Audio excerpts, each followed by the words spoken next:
is a legend. I'm getting strong readings from the cap rock, sir. Waiting for the day. What is it?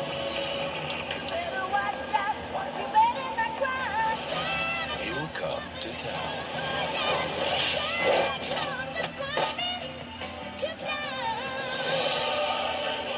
He's the greatest Santa the world has ever known. I love what you guys do, thinking outside the box. Thanks, Santa.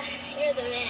Well, they gave me the big belly. He's made his list and checked it twice, but he forgot to read The single most important detail in the history of Christmas. the fine print. I've got to get married? Yes, it's Mrs. Claus. Walt Disney Pictures presents Tim Allen, I don't think there's a woman out there that doesn't want a piece of this.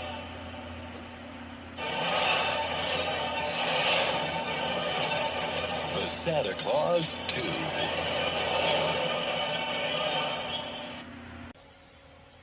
Well, it's technically not called the Mrs. Claus, even though it is in the trailer. And sometimes it was, I think the original title was actually Santa Claus 2, the Mrs. Claus, but then they took the Mrs. Claus out of it. But the movie clearly is about the Mrs. Claus, is being part of the big storyline here, as Scott Calvin, once again played by Tim Allen, has been Santa Claus for a couple of years now, but now he has to deal with a number of different things. He has to deal with his son, who has now become a teenager and has become more of a nuisance to his school. And not only that, Scott has to find somebody to marry him as part of the deal to become Santa Claus. As it says on the card in the trailer there, it's the Mrs. Claus, where he basically decides to fall in love with Scott's principal or teacher. I can't remember what was. I think it's a principal. Yeah, principal. Elizabeth Mitchell, who you've seen in a number of different things, most notably Wasp. And while this is going on, Scott basically decides to create a robotic Santa in his place while he's doing this. And then there's these other elements too, like we get to see all the holiday figures that meet up every once in a while. They've added them into here, and you got Mother Nature, played by Aisha Tyler, Father Time, played by Peter Boyle, the Easter Bunny, played by Jay Thomas, Kevin Pollak plays Cupid, Michael Dorn is Sandman. I mean, there's all these different elements being added into this movie, which, in the long run, does hurt the film overall when it's all said and done. I don't think this is as good of a sequel as I think they wanted to. There's definitely too much story going on in this particular movie, but in the film's defense, there are elements to it where it does actually have a lot of different unique ideas to it. Like, I like the idea of seeing the North Pole like this, because it was very different compared to what was in the first movie. You can definitely tell there is more of an emphasis on adding a little bit more design to the world of the North Pole. Like, feels like kind of the inspiration was taken from a little bit of some of the Rankin Bass stuff, which, you know, something like the Rankin Bass, not like how Elf would do it a year later, but you could definitely tell that there was more emphasis on making the North Pole look more legitimate, like look more than just a regular place out in the middle of nowhere. And, you know, it does lead to some really cool ideas, really interesting elements to it. Like, I love the idea that, you know, anytime a plane flies through and everybody in the North Pole notices that, they're basically just like, they have to figure out how to keep the noise down and all that to make it sound like there's nothing there. Like, I like that kind of idea that they have in here. And I do like the idea of Scott having to figure out how to woo this woman, even though he's already been married before, but now he has to do this again, knowing for the fact that if he does it, he basically doesn't become Santa anymore. And it does lead to a lot of ideas that really, like, there are definitely a lot of story elements in this particular movie that definitely fall flat. Like, there's too much stuff going on in this movie, and it really does feel like they're trying too hard to appeal strictly to the kids. Like, they have characters that are specifically in this movie to be like little distractions for the kids. Like, there's a reindeer named Chet who is very much a rookie reindeer in the making. He's not really all that. Like, he's not as memorable. Like, he's not as not memorable. He's not as what do I want to say here? He's essentially a reindeer in training. Like, he's supposed to be like character that the kids can relate to. Well, you also have this other kid character played by Lillian Mooney, who was also Myrtle in the Lilo and Stitch movies. as this other character that you're also having the kids kind of be behind. And it definitely does feel like they're adding a little bit too much more into the film to kind of keep you... It's more distracting than I think they're trying to let on. It's something that I feel like if they had truncated it down a little bit, maybe the movie could have been something as good as the original film. But like I said, it's not a bad movie. It just has those elements there where they put the effort to try to make this better than the original film and show more of a production value is definitely there. But the story and adding some elements to the film that really does not add up to it really does make you more confused than entertained from what you're seeing. I mean, there's a lot of elements in here where they add so many different characters and different stories, side plots going on here that they just don't feel like they add to the overall fun factor of the film. Like, it's one of those movies where, as much as I like the first Santa Claus movie enough, but the sequels, this is probably the second best one of the series, with the third one being the weakest of the three. And it's not like they're not trying here. You can definitely see that they are clearly trying to have something here that's a little bit of an evolution from the original film, but it just doesn't quite have that spark that the first movie had. Like, you could still go back and look at that first movie and still find a lot of elements in there that make that movie work as well as it does. But here, those elements are still there sporadically. They're not they're not as much all over the place, and the stuff that they do try to add to it does kind of fall apart pretty quickly, and it does kind of ruin the ebb and flow of the enjoyment factor of the movie. So for the most part, I thought the sequel was just okay, but unlike the first film, where it's one I'd watch more on occasion once every holiday season, this is one that I kind of watch every other couple of years or something like that. Like, it's not a top priority when I'm looking through the movies that I have to watch every single year for the holidays. Not even the third film, honestly. But if it's on, if there's nothing else on during the holiday season, it's definitely something that I would say I'd probably watch once every couple of years, but I wouldn't make it a top priority to watch every Christmas like I would do with the first film.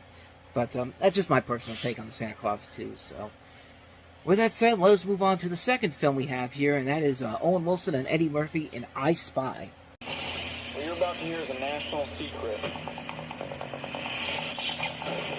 This is Special Agent Alex Scott. Special. I still love hearing that I was just a regular agent until a couple weeks ago. You'll be working with a civilian. A civilian? Introducing the undisputed champion of the world, Kelly Robinson. Ow! Ow! You guys want me to do him a favor? Some kind of top secret mission or something. Oh, you mean like 007? Yeah, except only I'm gonna be 009 and a half. That's a little innuendo. This man is Arnold Gundar, premier arms dealer. We believe he has its play in the Switchblade. The Switchblade is undetectable to radar, infrared, even the human eye. Thunder's the boxing fanatic. There's only one shot we've got of getting you in there. Kelly Robinson, are you going to be referring to yourself in the third person the whole time? Because that can get a little irritating. Hey, what's in that bag? Spy stuff. This is your spy cam. Look at the size of this thing. Size matters, but in the spy world, it's reversed. You want people to say, look how small and sexy and sleek this is. Not how huge this is. Hey, what you doing? I never seen it like that. What you doing? Don't watch. Let me tell you something. Man, you ain't gonna be telling me what to do all the time. I'm Kelly Robinson, man. You talk to me like that. Oh, shit.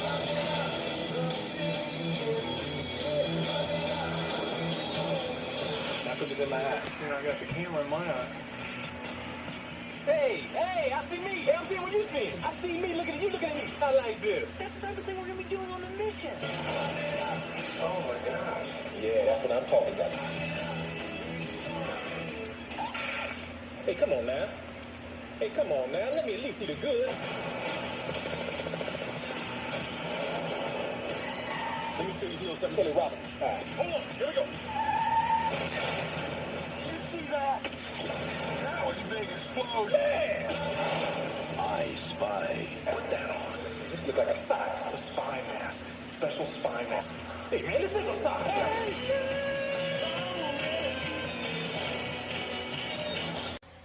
Well, to Eddie Murphy's credit, this is probably his best overall film he made in 2002, and even then, that's not really saying a whole lot when you consider Showtime and Adventures of Pluto Nash, and look at how well those turned out.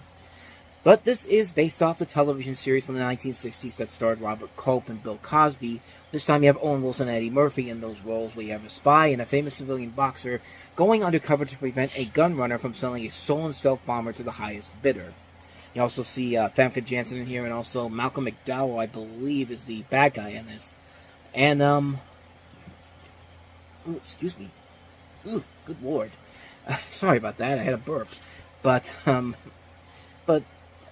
here's the sad thing about this movie, is that the first half of it isn't a bad movie. It's not great, but I was laughing more and having more fun with it in the first half than I think a lot of people would have expected to with a film like this. I mean, this is a movie that definitely feels like they're clearly trying to copy the Lethal Weapon formula, even though this is based off a TV series of the 1960s, but it definitely feels like another one of those attempts to create the next big action comedy hit.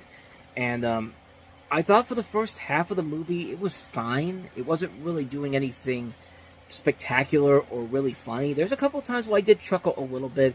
I thought some of the jokes were working in the first half, and then as soon as the second half begins and they start doing what you expect for a movie like this, like you have a double-crosser agent, and you could pretty much figure out who it's going to be right from the get-go as soon as you see him. And it's just like, right as soon as the second half of the movie begins, you know exactly which direction it's going to go. And this is not a long movie. This is only an hour-and-a-half long film. Like, this film, the moment you realize the ship is going down is right at the halfway mark. And it's just like, okay, I think we all know what's coming next. And this is just going to be one of those things where it's just really going to be bad in the end. And sure enough, it does fall into what you expect it to be. And it's just a big letdown, because the first half at least was showing some potential of what was going to happen in the movie that made it actually work. And it just wasn't there once the second reel began. Honestly, the more I think about it, I think the biggest reason why this movie failed specifically comes in its director, Betty Thomas, who, not to say this, not because she's a bad director, she's made great stuff, like the Brady Bunch movie, she made The Late Shift, she made Private Parts, Dr. Dolittle, John Tucker Must Die is a fun little film. She's done a couple of other notable films, such as Alvin the Chipmunks, The Squeakquel, and 28 Days, but most of those movies are comedies. This is a comedy, though, but it's more of an action comedy, and I don't think she was the right director for this. I mean, she can direct comedy pretty well, but you're asking her to direct action and comedy at the same time, and you need to really be good at those genres to really make something like this work. And I don't think she really has what it takes to do a film like this. But I think the reason why Sony got her was because of what she did with the Brady Bunch movie, quite honestly, which was a good movie, a really good movie, but it was more of it was a comedy. It was not really something where it wasn't expecting to be more elaborate than it needs to be. This is an action comedy where you have to have a good source of action and of how to do action sequences well. And I think that's one of the reasons why the film really suffers, is because this director really is not that good at directing some action sequences in here, because they're just pretty standard at the best and very bad at the very worst. Like, there are shots in here that are way too complicated than they need to be. There are moments in here where you're just like, you didn't really need to go to that nth level to really do that for a specific scene, and it just hurts the film in the long run. And it just really just adds to the problems with the film itself. Like I said, the first half I thought was fine. Maybe if there was something there in the second half and didn't go the predictable route and had maybe a better director, you probably would have had something good there to make the second half more bearable to watch. But as it is, it's a letdown of a film. I guess I could say it's better than the other two Eddie Murphy bombs he had this year, but not by that much. I'd say skip I Spy if you can. Baby? The franchise? Yeah. I'm taking a bus to work. Only ex-cons and welfare moms look at that plan, man. All right, come on, man. How you feeling? There's a chance. Something's gonna happen. It needs to happen now. Turn it around. What are you doing with your life that's so great? I have a feeling about you. You're going to be great. They're calling your name. Rated R. At theaters Friday.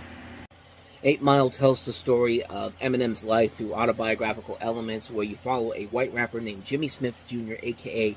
B. Rabbit, played by Eminem, and his attempts to launch a career in hip-hop, a music genre dominated by African Americans. I don't know why I needed to tell you that. It's on the Wikipedia page here, and I think people can figure out what hip-hop is, but the title is derived from 8 Mile Road, the highway between the predominantly black city of Detroit and the largely white suburban communities to the north where Eminem originally lived in.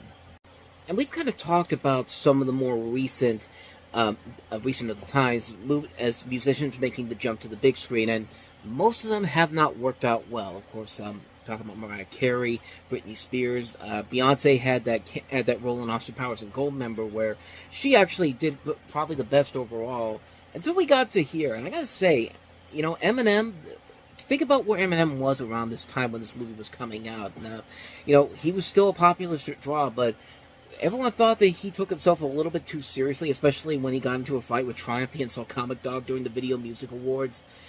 Like everyone didn't know what to think of him, but then he makes a movie like this, and you realize this dude's got a lot of chops to him. Like, he's not only a pretty good rapper, but he's also a pretty damn good actor, because he really is the centerpiece of what makes this movie so great. It's his performance that I think really does carry the load here, and he really is a fantastic actor in this movie. Like, he really does play this role very well, and the movie is just pretty damn good. A good cast of supporting people behind him, you know, Kim Basinger, Brittany Murphy, Mekhi Phifer, all delivering very good performances. You have a great director in Curtis Hanson, who did LA Confidential.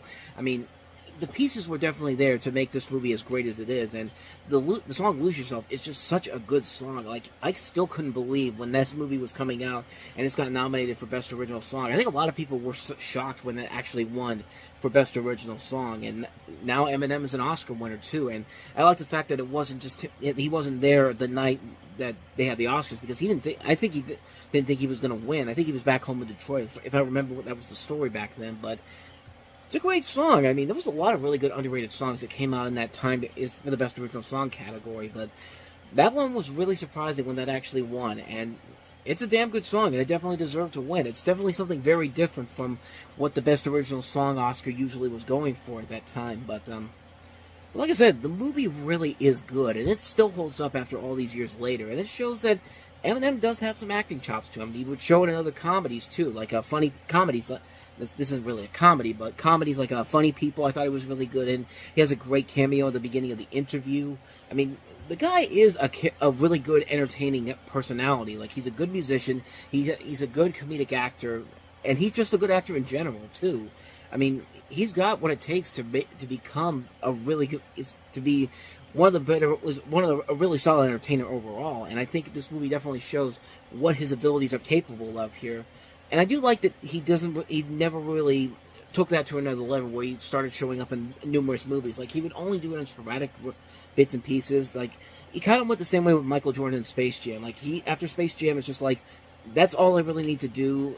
If I find something good to come back for, I'll definitely do that. And like I said, every once in a while he comes back, but I'm glad that he took it down to just one movie to be the leading star in, because I feel like if he'd done more movies, probably that would have kind of killed the ebb and flow, or who knows, maybe he could be the next great actor. I mean, nobody really knows what happens, but with 8 Mile, he definitely shows he's got what it takes to be a good actor, and honestly, I wouldn't mind him trying to do something similar to this, another big leading role in a movie, but if this is the only one we'll get, I think it's a pretty good one to go on. I mean, it's a good film, very entertaining, very intense, well acted all around, great music, great cinematography, great writing, great direction, good cast.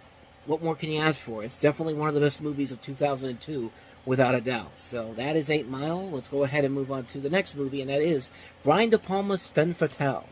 This isn't a game tonight. People can die. From a master thief to an ambassador's wife. I don't think you realize who you're dealing with. One picture can expose both stories. From Brian De Palma, the master of the erotic thriller.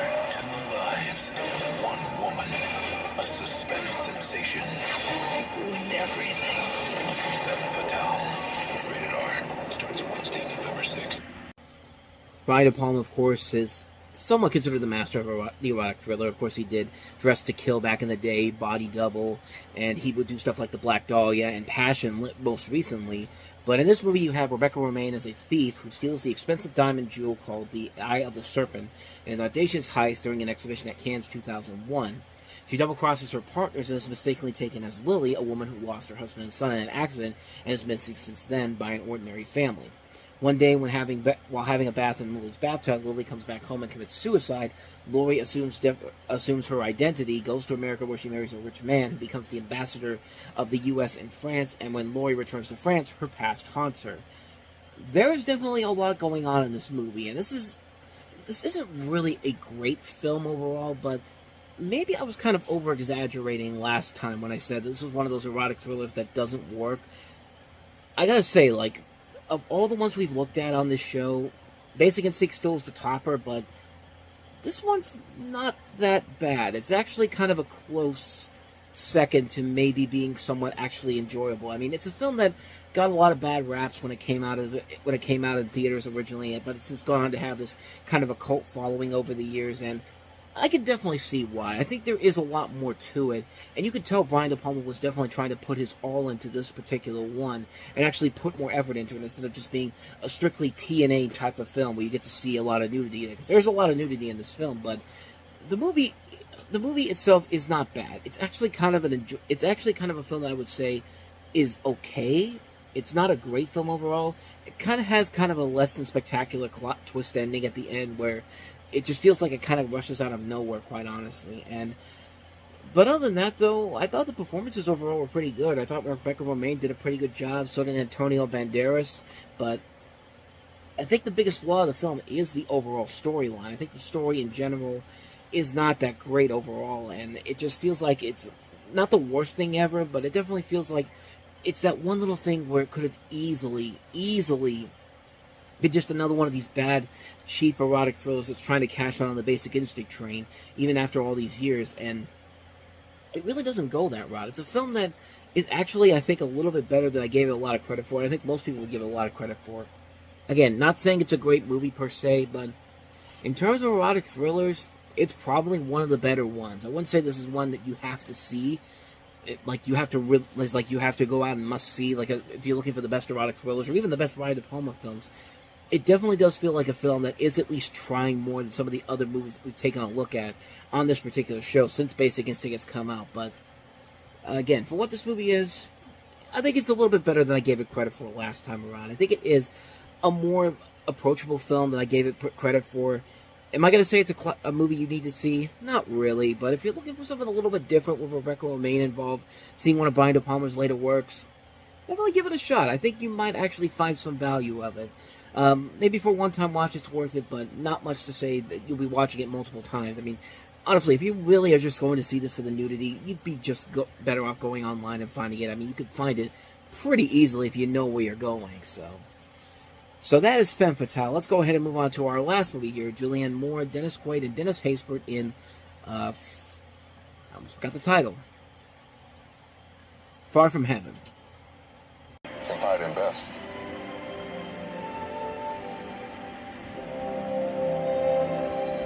So often we fail in that kind of love. Love that tells us to abandon our lives and plans. All for one brief touch of Venus. So in this movie you have Julianne Moore, who's Kathy, the perfect 50s housewife, living the perfect 50s life, healthy kids, successful husband, social prominence. Then one night she stumbles on her husband Frank kissing another man, and her tiny world starts spinning out of control. In her confusion and grief, she finds consolation in the friendship of their African-American gardener, Raymond, played by Dennis Haysbert, who's a socially taboo relationship that leads to the further disintegration of life as she knows it. Despite Kathy and Frank's struggles to keep their marriage afloat, the reality of his homosexuality and her feelings for Raymond open a painful, if more honest, chapter in their lives. And even though this came out in 2002, something about this movie feels like it's still kind of ahead of its time, honestly. It's a movie that tackles a lot of issues here, and all in the span of in the 1950s, when you had PSAs out there. You see these public domain things they used to show in schools all the time about how homosexuality was bad, and there's literally a public domain.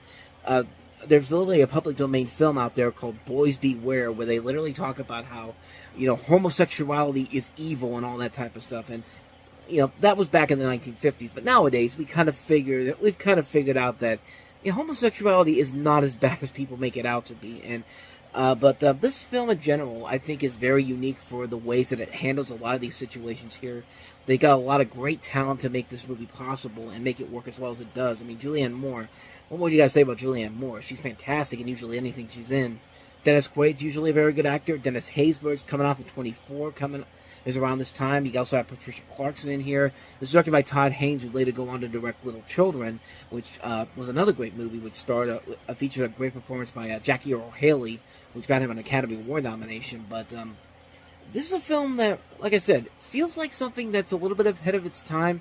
It feels more relevant even nowadays, even though this is a period piece movie set in the 1950s, and it does a pretty good job of examining all the different themes and also a lot of the things that they talk about in here. And it's just like, it's a very unique kind of film that gets kind of underrated. It's not a film that usually gets a whole lot of attention, even though it got several Oscar nominations, including Julianne Moore getting a Best Actress nomination.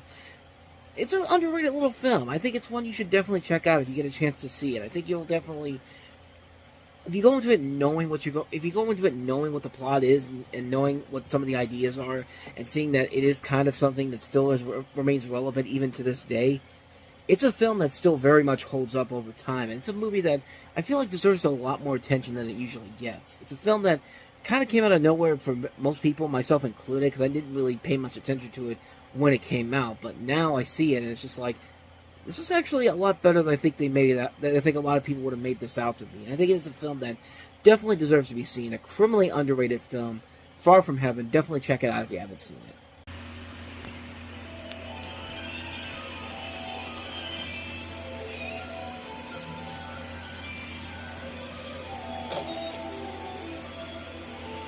Harry Potter. Such an honor it is. Who are you? Dobby the House Elf. Harry Potter must not go back to Hogwarts this year. You're getting close. Hold on.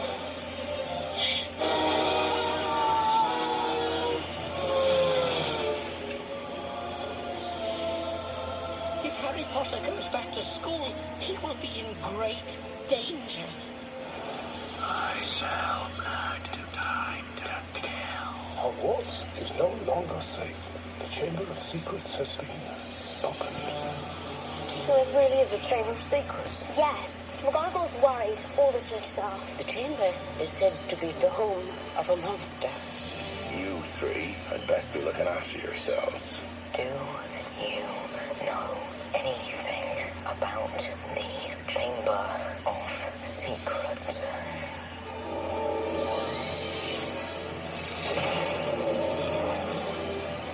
Scared, Potter. You wish.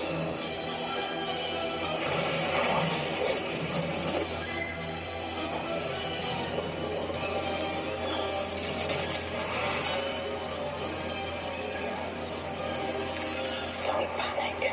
Let's match the power of Slytherin against the famous Harry Potter.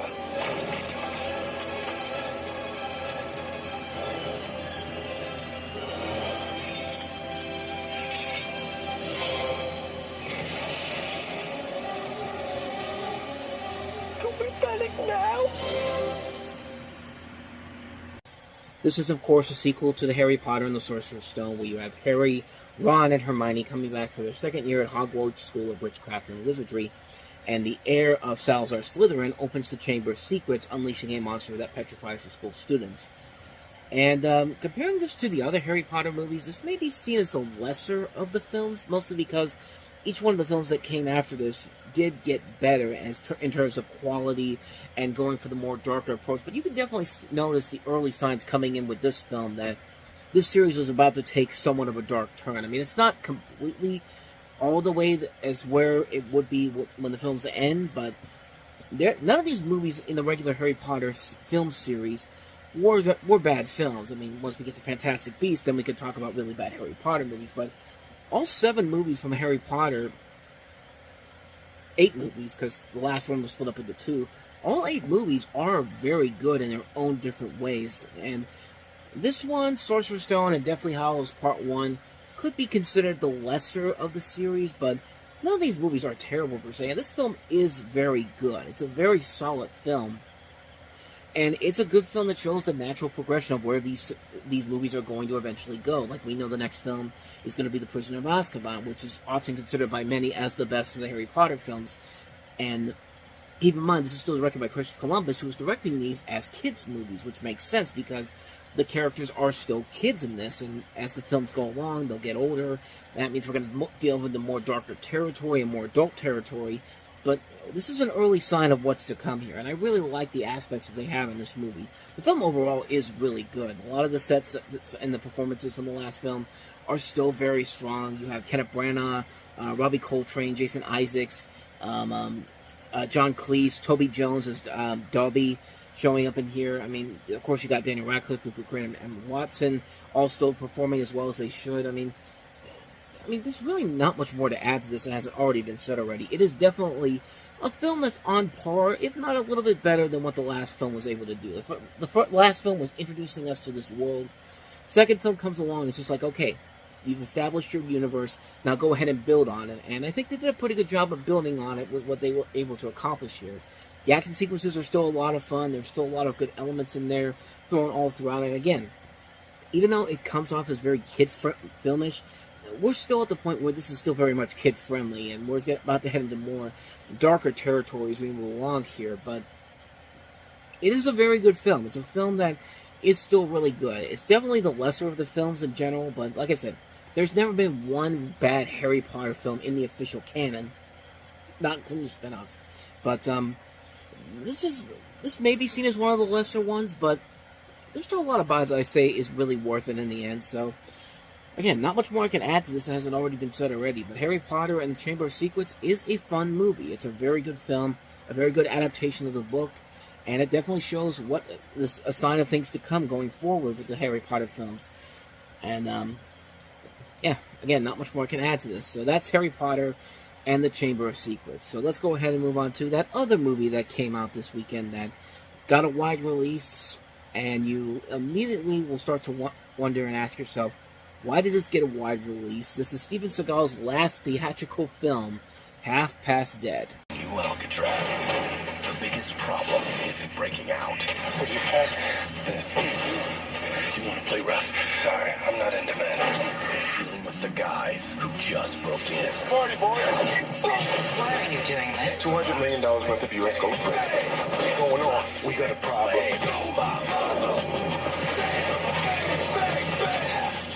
Dead. That's what I'm talking about.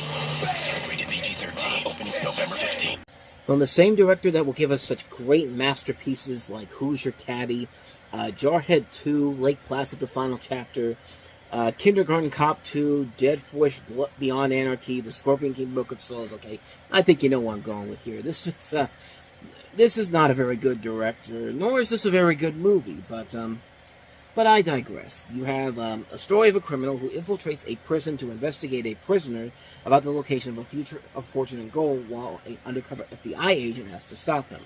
The FBI agent being Steven Seagal, and you also have Morris Chestnut, Ja Rule, Corrupt, who actually showed up in the second film, Nia Peoples, Andrew Stevens, who of course would later go on to produce many of Steven Seagal's direct-to-video films that will follow from this. Like I said before, this was the last theatrical release of Steven Seagal's career, and it just really shows that his time was pretty much up at this point as far as a leading actor during an action film goes. I mean, he had that streak in the early 90s, but then he just kept making the same movies over and over again, and just like more of his flaws started to come out with every later film that came from him. I mean, this is a movie that definitely shows why this guy is not that as good as we gave him credit for, because a lot of those things that would become notorious in his direct-to-video films show up in this movie, and boy, do they show up. I mean, lines that are poorly put together, and scenes where you can clearly tell that is not Steven Seagal doing those action stunts. That is somebody that's clearly 20 years older, is like 20 pounds lighter than what Steven Seagal is doing these action moves. It's just like, come on, man, like, I know that people go to see these movies because they know they're stupid, but they're not that stupid to figure out that that's not Steven Seagal. The audience is not that stupid to figure that out. And, yeah, this is just, it's about as bad as you think. It's about as bad as you expect it to be. And quite honestly, I don't really know why would you be going into this movie not thinking it was going to be something this terrible, but here we are. But you know, I don't even want to say that Steven Seagal's direct-to-video movies that at this point were even those so bad it's good type of movies. They're just so bad. Like, they're so bad at how they're put together. Like, Steven Seagal doesn't even put the effort to be in those movies. Like, it's like I said, starting with this movie, you could definitely tell that he's doing more. Somebody else is doing more ADR with him, not even being there. Like, he was there on set when they were filming it, but it's like they couldn't even bother to get him to come back and re-record these lines in the movie. And like I said, you will notice a ton of flaws that will later become prominent in direct-to-DVD Steven Seagal films going from this point forward. You know, the bad editing, the boom mics that keep showing up randomly out of nowhere, the scenes where you can clearly tell it's not Steven Seagal. It's all over this movie, and this is a big studio release. Like, this is a Columbia Pictures release, and I just realized why this is bad too. Because not only do you have the combination of Steven Seagal, but I just looked at the production company behind this. Guess who it is? Good old Franchise Pictures. I mean, wow. I did not even notice that until I just turned my head and just saw on the Wikipedia page. Franchise Pictures is the production company behind this. That makes much more sense now on why this is bad. Like, this is like a match made in heaven. Like, the worst action star out there with the worst film company out there, and they merged together. And I think they were both behind a lot of Seagal's direct-to-DVD movies, if I'm not mistaken. So, yeah, it's a match made in heaven, or in this case, a match made in hell. But yeah, I did not realize that Franchise Pictures was behind this until I literally looked and saw that. It's just like, oh shit, Franchise Pictures, oh no. Oh boy. It makes too much sense now why this movie is so bad. Like, if you see that Franchise Pictures label on there, it's just like, it's dead on arrival. It is really, really dead on arrival when you really think about it. And yeah. Not much more to say about this one. I mean, Steven Seagal and Franchise Pictures. Those are the two signs right off the get-go that you should say as clear the hell away from this movie as you can get. But, yeah. That's Half Price Dead. I'm flabbergasted that this is Franchise Pictures. I'm getting the name wrong. Half Price Dead. That'd be a good spin-off for Half Price books. Half Past Dead. Avoid it like the plague.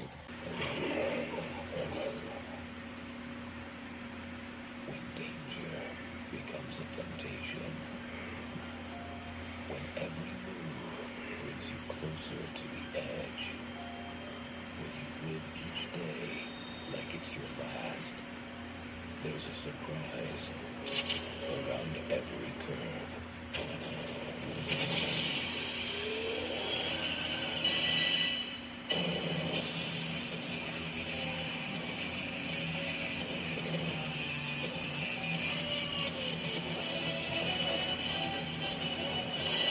Here's Brosnan.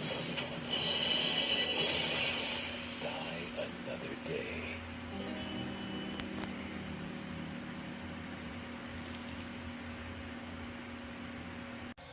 Yeah, probably not a good sign that I just showed you probably the best thing about this damn movie. You know, Pierce Brosnan's 007 run started off on a very good high note with GoldenEye.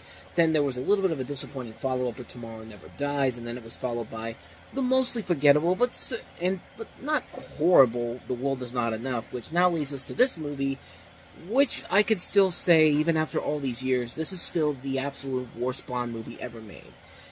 How bad is it? Well, let's count the ways. Die Another Day is the 20th spy film in the James Bond series, the fourth and last one to feature Pierce Brosnan, and in this one, he leads a mission to North Korea during which he is betrayed and seemingly killed, and after seemingly killing a rogue North Korean colonel, is captured and imprisoned. More than a year later, Bond is released as part of a prisoner exchange. Surmising that someone within the British government betrayed him, he attempts to earn redemption by tracking down his betrayer and killing a North Korean agent whom he believes is involved in his torture. And, boy, did they reference each of the preceding films in this movie, and there's no doubt in my mind, this is still the worst James Bond movie of all time. First of all, I mean, where do we even begin? Let's start off with the very beginning of the movie. They decided to add bullet time to the gun barrel sequence, like James Bond does the thing where he goes to the the gun barrel, he shoots the gun off, but no, we just can't do that because we need to update this for 2002. I mean, no, we gotta have James Bond literally shoot the gun and then have bullet time and then have the blood come down. It's just like, I know it's a little bit of a nitpick here, but those little things that they add to this just like completely ruin the ebb and flow on this movie. And second of all, I mean, Madonna had a pretty bad 2002 with Swept Away and having one of the worst James Bond songs ever. I mean, this is an abysmal James Bond song, and Madonna is a good singer, but don't get me wrong, but this is pretty bad. Third, Bond in this doesn't come off as that charismatic, good-looking sex pod agent that he become known for. He's kind of more like Pepe Le Pew if he was a secret agent, because the way he has relationships with the main female characters in this movie just comes off as fucking forced. Like, especially with Brosnan and Halle Berry, who I thought was overall, I mean, she's trying her best here, and I feel like they were really looking for her to become the next big thing. I think they were actually planning a spin-off film with her as the main lead of it. Like, they're supposed to be the main love interest in the movie, and they share no chemistry whatsoever. And it's not really Halle Berry's fault or Pierce Brosnan's fault, it's just the script overall. And actually, now that I think about it, this kind of reminds me of how Daniel Craig was in Spectre, which that was a Bond that also felt like he wasn't that charismatic, good-looking guy that women would want to have sex with. He's trying to force those relationships onto him, and it's just like, it's just more uncomfortable than it is, you know, what we expect from James Bond. Fourth, the constant references to the previous Bond movies. They cram it down your throat, and they're not clever in any way, shape, or form. It's only done because it's the 20th James Bond movie. It's also the 40th anniversary of the character. Now, look at what happened 10 years later with Skyfall. They were able to make references in that movie, but they weren't as forced onto you as they were in this film. I mean, this is reference porn in a bad kind of way. Like, this is how you not put references in a movie. And, fifth, the story makes no sense whatsoever. How this bad guy manages to reveal these new identities are so ridiculous. Not only because the film thinks that this film literally thinks virtual reality is a way of the future. You know, a hotel made entirely of ice is a good idea, which I think Quantum of Solace kind of did the same thing the more I think about it. But you also have a giant laser beam, supposedly supposed to be the most badass thing ever. It's like, Austin Powers made fun of stuff like this, and, you know, this makes the Austin Powers movies more like the James Bond movies of the past by comparison. And that's not a good thing. I mean, this is not good whatsoever. And sixth, you can pretty much tell this movie was afraid of those two franchises we talked about before. The start of the Bourne Identity series and the XXX, which, yeah, it's the same movie, and, you know, the Bond franchise tries to still show how cool it still was over XXX and fails miserably on all terms. As much as I hate XXX, I would rather watch XXX again than watch this movie. That's how bad this movie is. Seventh, the Bond films are supposed to have the best action sequences ever, and here, it's like they're not even trying. There's a whole sequence where Bond is surfing on a glacier wave, and I swear, it looks like something you'd see in Happy Feet, rather than a James Bond movie. I was surprised I didn't see Animal Logic's name in the credits for the visual effects. That's how bad these effects are. So, do I even need to say more about how bad this movie is? This is literally the definition of a bad James Bond movie. Spectre was bad, but Spectre was at least trying to do something. Like I hate that movie. It's probably my second least favorite of the Bond movies, but I at least have to give that one credit for at least trying to do something with it. And it just didn't work out the way they wanted it to, but this right here is the absolute worst. This is the Batman and Robin of the Bond franchise. It's unbearable to watch. It's not even funny. It's poorly written, poorly directed, poorly acted. It's just an all-around mess. This is without a doubt the worst, absolute worst James Bond movie of the entire series, and it's not even close. I mean, Spectre is a close second, but I'm sorry, this still takes the cake. And believe it, and I've talked about this on the Reviewing Network Live, as is a week after recording this particular episode. If you watch this later on down the road, but Quentin Tarantino was going to do a James Bond movie with Pierce Brosnan only if he would come back for it. Would that have reignited the franchise?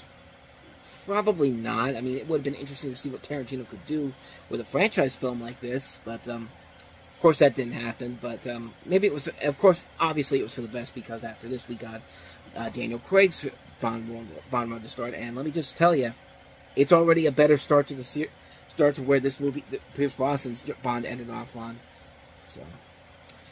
So that is Die Another Day, the worst James Bond movie ever made. So let's go ahead and move on to our next movie, which is Friday After Next. Holiday. Santa's going from the North Pole to South Central. Damn! Forget what the calendar says. We just got jacked by Santa Claus. This year, Christmas falls on Friday. Tell your fine daddy I said, Yeah! Right here is one of my little Spice Girls. Ho, ho, ho. No, it ain't your booty. It's your beauty. Friday After Next. Rated R. Starts November 22nd. So yeah, around this time, New Line thought, we have a third film in the series. You know what we need to do? Make it Christmas. I mean, we need to make it Christmas because that's where the real money comes into play. Because they did it with this, they did it with Harold and Kumar, even though Harold and Kumar actually put another element to it that was actually pretty cool. This, it's an interesting decision to go, and I'll give it this. It's slightly better than Next Friday is. So in this one, you have Craig and Day Day, once again played by Ice Cube and Mike Epps. They're getting jobs as security guards at a shopping center when a robber dressed as Santa Claus breaks into their apartment, steals their presents, and the rent money that is to be given to their landlady. And the film takes place over the course of a day where they're working at the convenience, the strip mall as security guards, and then they have this big party with Money Mike from the last movie, played by Cat Williams. Some other John Witherspoon's back in this one. So is Anna Marie Horsford. They add in people like Ricky Smiley as the robber, Samore as Cookie, who was basically was Elroy's latest girlfriend after he and Sugar broke up in the last movie. Joel McKinnon Miller, you've seen him on Brooklyn Nine-Nine, is in here as one of the cops. Terry Crews, one of his early film roles.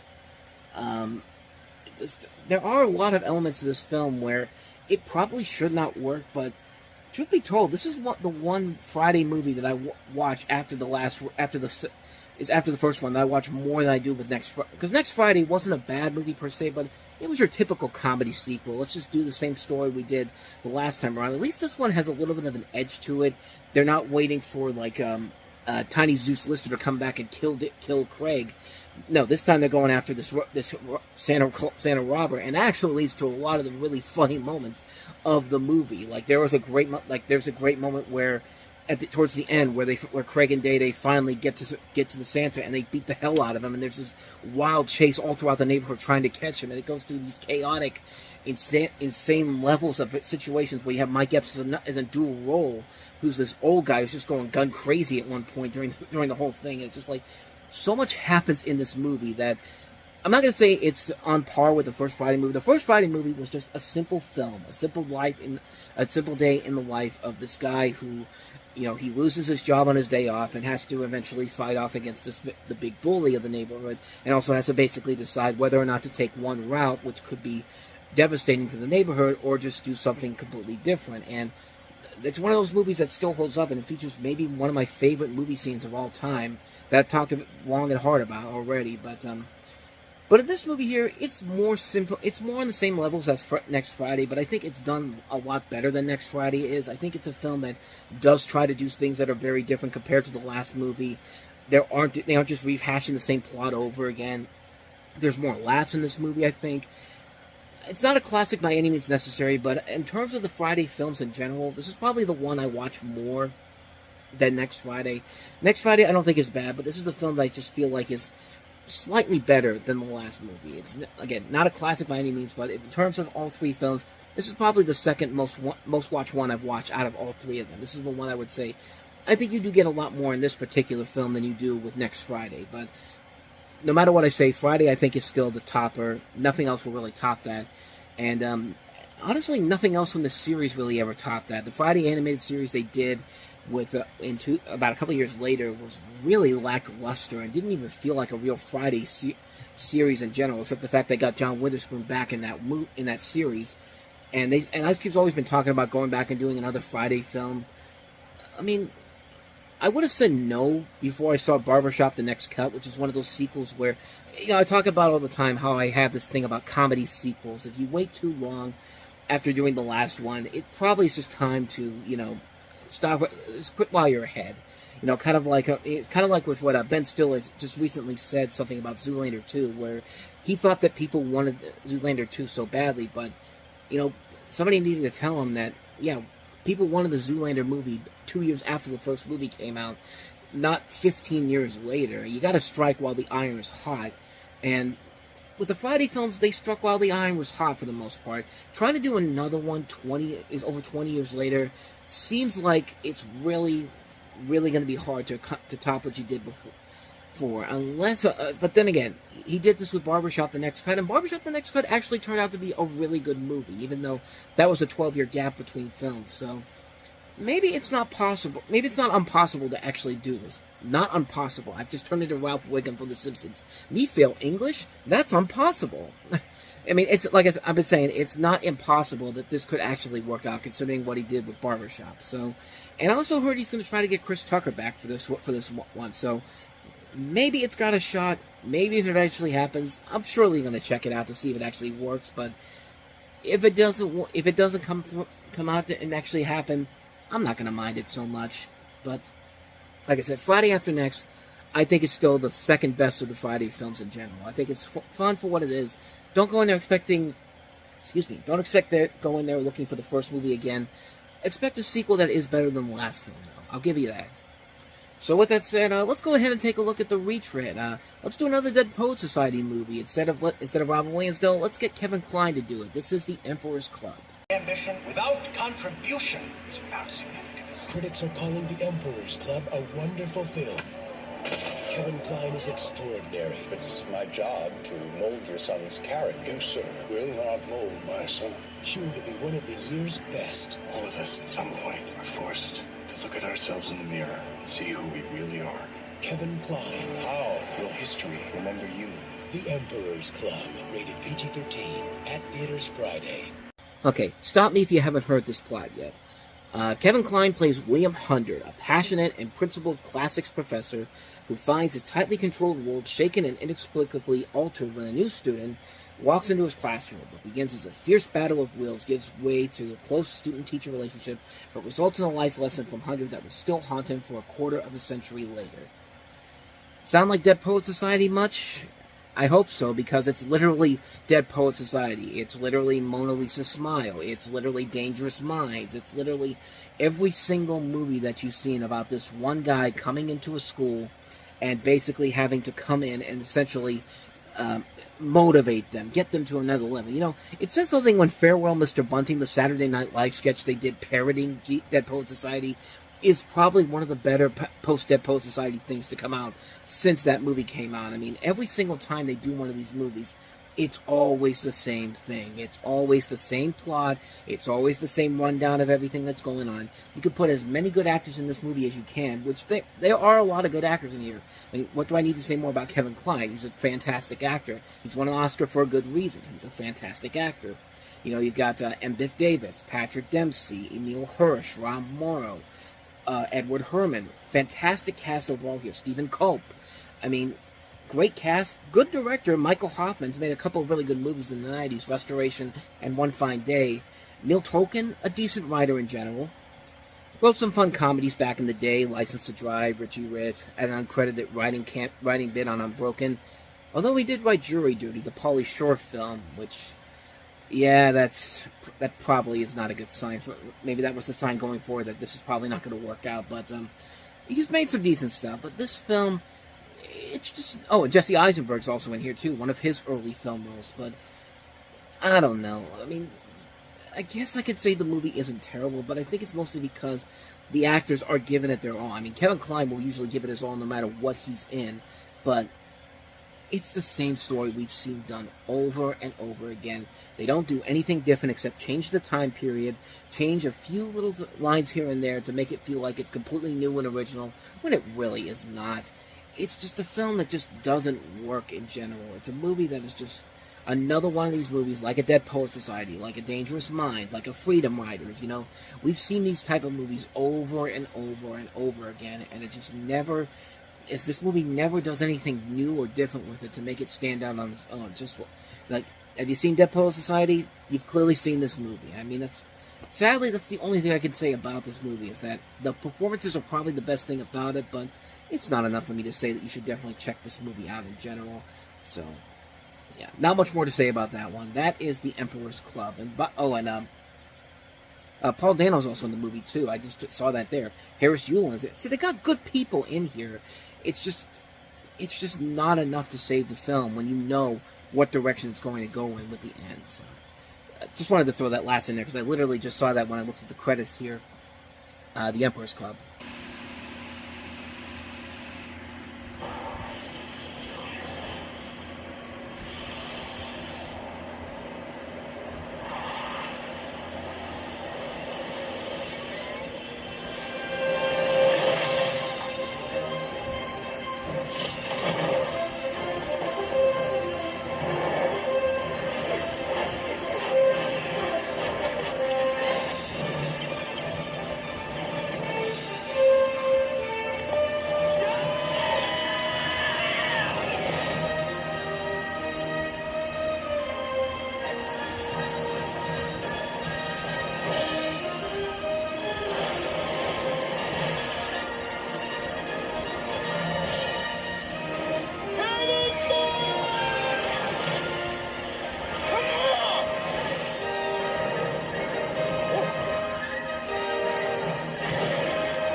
Like I said, coming off of Lilo and Stitch was one of their big hits between Tarzan and then eventually before they switched over to the Lasso produced era of Disney films, where they kind of had their third renaissance, if you will. This was kind of a big deal that this did not do so well. I mean, it didn't do badly with critics overall. It got overall positive reviews, but the film was a flop in terms of box office. I mean, it cost $140 million to make. And it only made $38 million in the U.S. and just made shy of $110 million worldwide. So, not overall the best overall, not really the best outcome for this particular film. But, it's made by the same guys that did The Little Mermaid. It's made by the same guys that did Aladdin, Hercules. They usually make some pretty good movies. And this film it's about what you think it is. It's a science fiction version of Robert Louis Stevenson's Treasure Island. Just take the story of Treasure Island and add space elements to it. I mean, it's literally what this movie is. And a lot of good concepts overall and ideas, but to the execution just doesn't quite work as well as I think it does. I mean, I think really the strongest highlights of the film are the animation. I think this is probably the best thing about the entire movie. It's incredible the way this animation looks. It's a perfect blending of 2D and CG animation rolled into one. And it doesn't feel like two sides are coming together and it's not blending together. They do a pretty good job of meshing this very nicely together. It feels like you don't see any of the major flaws coming together here, but it really is one of the stronger elements of the film, if not the strongest element overall. A good voice cast overall. That's Joseph Gordon-Levitt as Jim Hawkins. You got Brian Doyle Murray, David Hyde Pierce, Emma Thompson, Laurie Metcalf, Patrick McGugan, Roscoe Lee Brown, Martin Short, doing a pretty good job with the material given to them. The visuals were impressive. The music by James Newton Howard is nicely done. I mean, there are elements here where there are winning elements to it, so why doesn't it live up to that promise overall? And to me, what I think it comes down to is that the story really isn't all that strong. It feels like there's too many predictable cliches and lame story twists that kind of come out of nowhere. And you think an idea of Treasure Island space would lead to a lot of creative and inventive possibilities in terms of where to go, but a lot of the times it's just stuff taken from the book, except add space elements to it. We've seen it done to death, the story, countless times in various different ways. I mean, the Muppets did a Treasure Island movie, which is probably, at least in my opinion, I think that's a lot more fun and a lot more creative in what they did there. There's very little creativity in terms of the story overall, and that's where the movie suffers. A lack of an interesting story, a lack of a villain too. Like you have now I can't remember his name, John Silver in here, who's a cyborg, and you think he's going to be the big bad guy because he's the bad guy in the storyline, but he's not really the big bad guy in the movie. The real bad guy of the film kind of gets taken out pretty early on in the second half. It's just like they just get rid of him, and then the last third of the film is just like, okay, we're going to set this guy up as possibly a villain down the road, but we're going to still pretend that assume that he still has a relationship with Jim that we've been setting up here. It's very confusing how they handled the climax of the film, and even when I watched it again a couple of years ago on Disney Plus for the first time in a long time, even I still couldn't figure out what they were trying to go for here. I mean, you would figure that after the couple times I've seen it, I would figure it out, but now I still can't figure it out, even after all this time. You know, Ron Clements and John Musker, these are two very talented directors. They've made a lot of great movies at Disney. You expect them to have a good idea of how to tell a good story, but here, it really feels like the story was on autopilot for them. They thought that the simple concept of Treasure Island in space would write itself, and really it doesn't, and it really hurts the ebb and flow of the film. Everything else about Treasure Island works fine as it is. It's a nicely animated film, well acted, visually impressive to look at, but it just needed a better story and better ideas to really kick it into high gear. And at least to me personally, I don't think it holds up as well as I think most people hold it up as. I mean, this thing still has a cult following even after all these years. Like, it's why I keep saying something like Strange World, which I actually really enjoyed, got thrashed by critics and audiences, but I'm telling people that's going to be a movie that will have legs going forward as a cult film. If Treasure Planet can have the legs as a cult film, Strange World can definitely have those legs as well.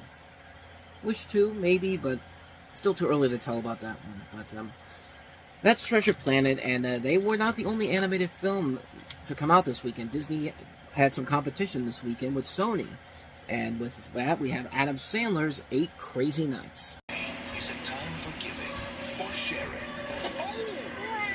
For Adam Sandler.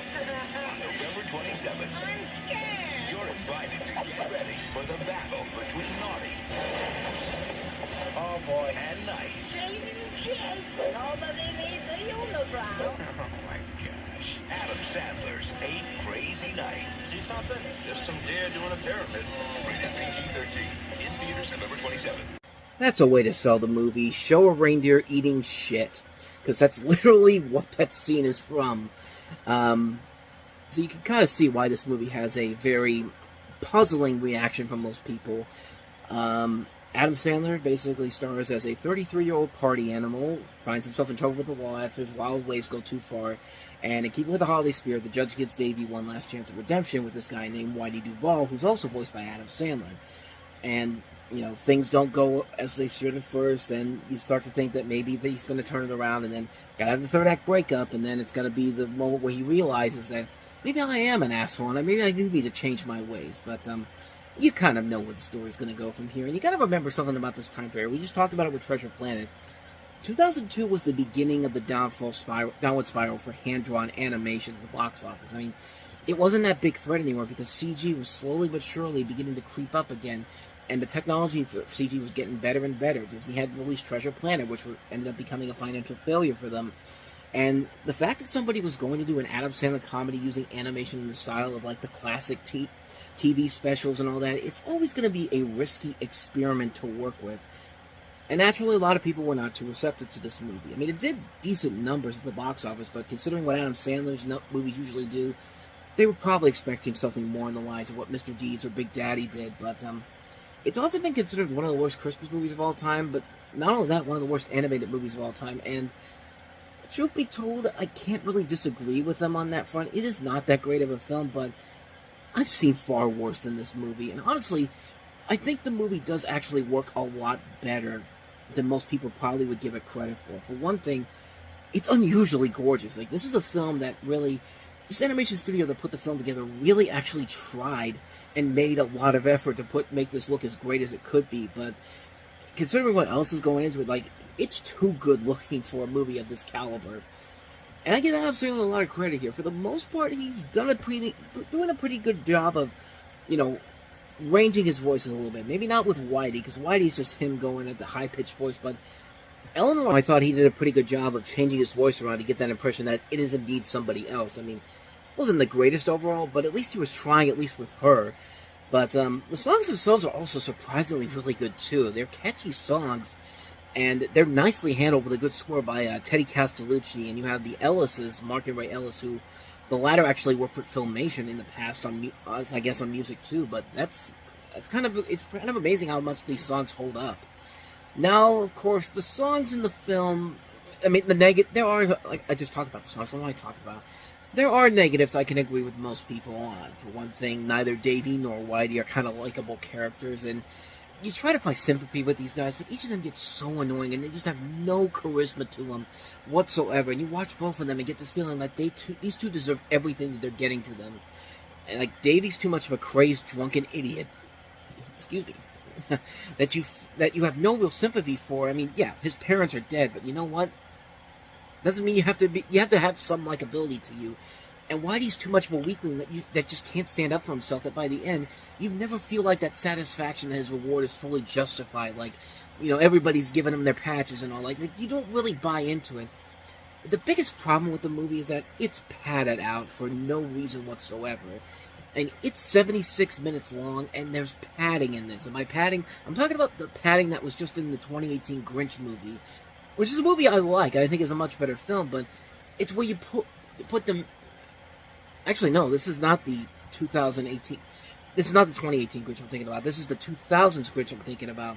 It's pulling that BS again. Like I said before, I like the 2018 Grinch, and I like the 2000 Grinch too, but they do this thing where you think the main hero's finally going to turn around and be a good guy, and then somebody brings up the past, and he snaps and goes back to his old ways, and the entire segment that came beforehand proves absolutely pointless. In that 2000 Grinch movie, that took up 30 minutes of the runtime.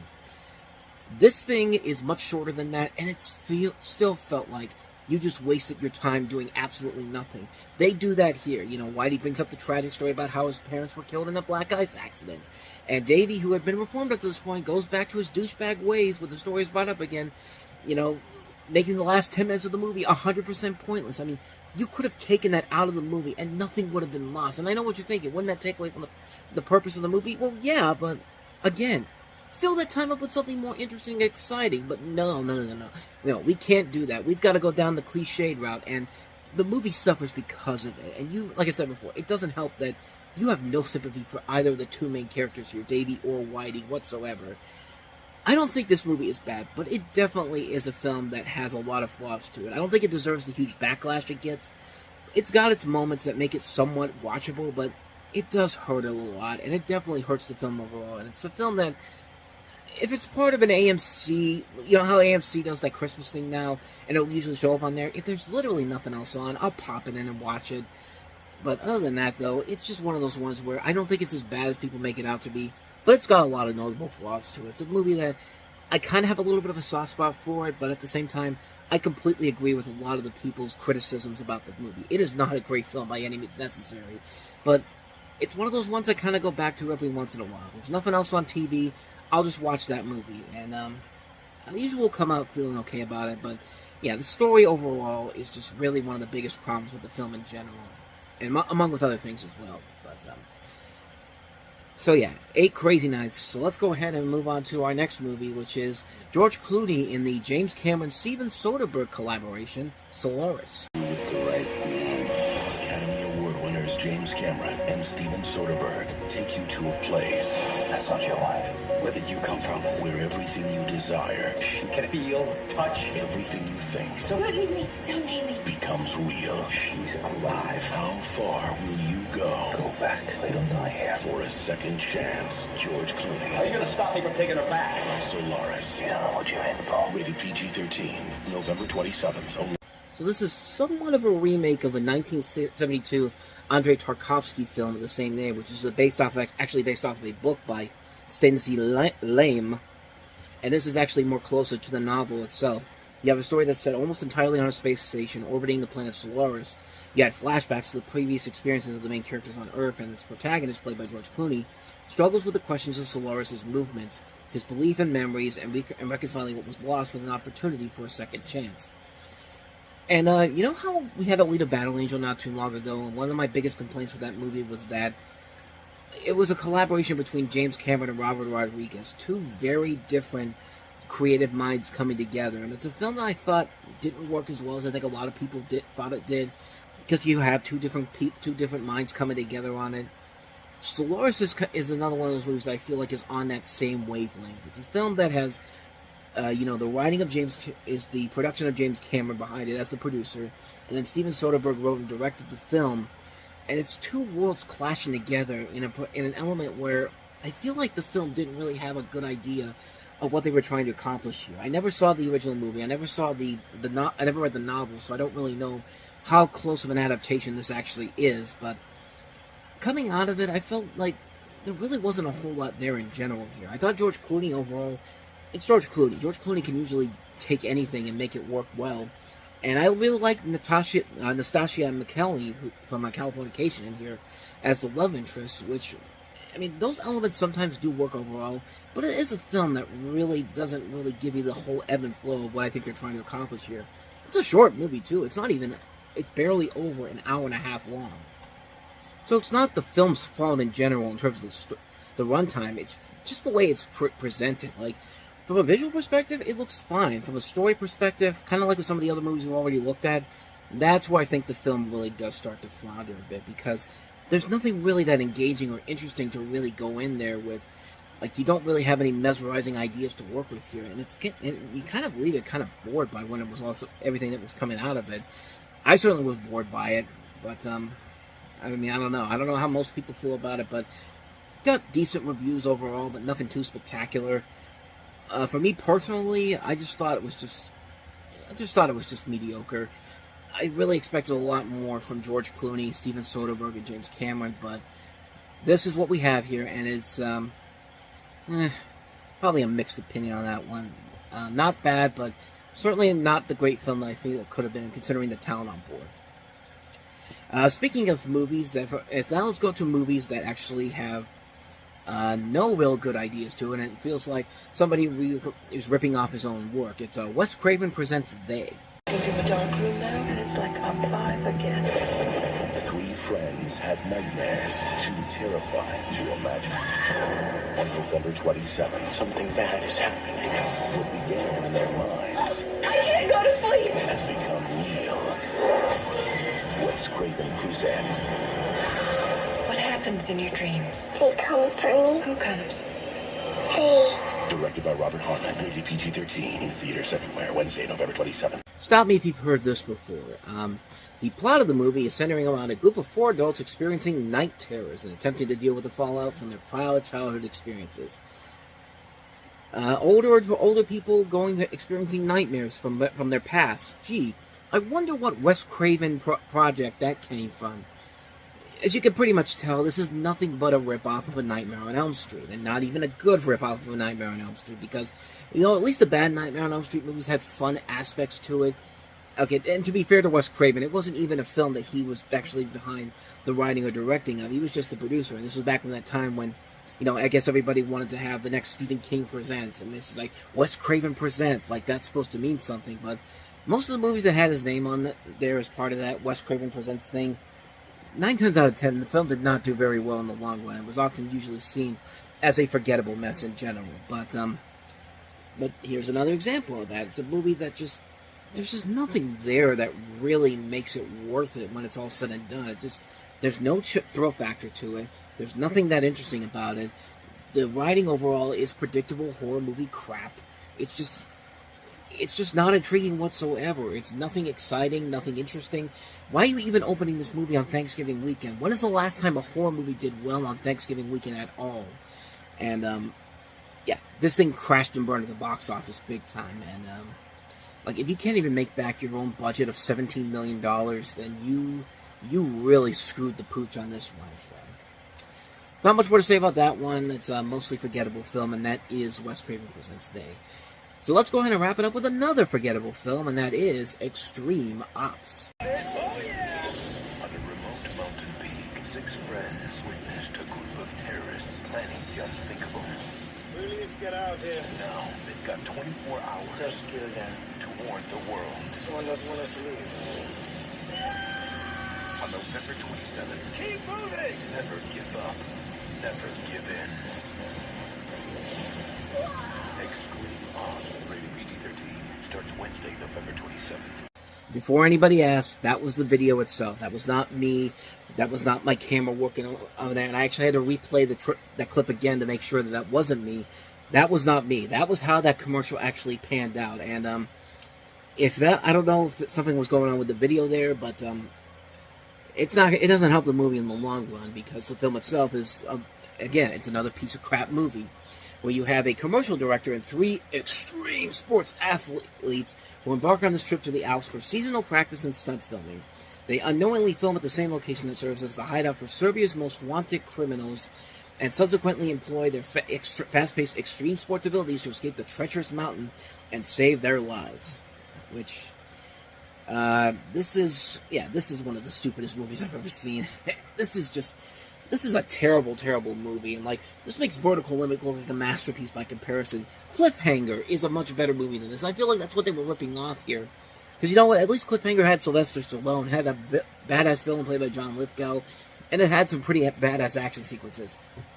You don't get any of that in this fucking movie whatsoever, but what do you expect from the director of The Art of War with Wesley Snipes? And it'd be nice to have some actors that actually could make this work instead of Devon Sawa, Brigitte Wilson, Rupert Graves, and Rufus Sewell. But actually, no, that's kind of about it. This is a dull, dull movie, and a mercifully short film too. But just like with Solaris and a lot of these movies we've looked at here, nothing really happens in here that you haven't seen done already. There's no fun factor here whatsoever. It's a bland film. Nothing of interest happens. You don't like any of these characters. The villain is a cheap cartoon, even though he's a real person. I got nothing else for you, man. This is a terrible, terrible movie. Yeah, avoid extreme ops like the plague.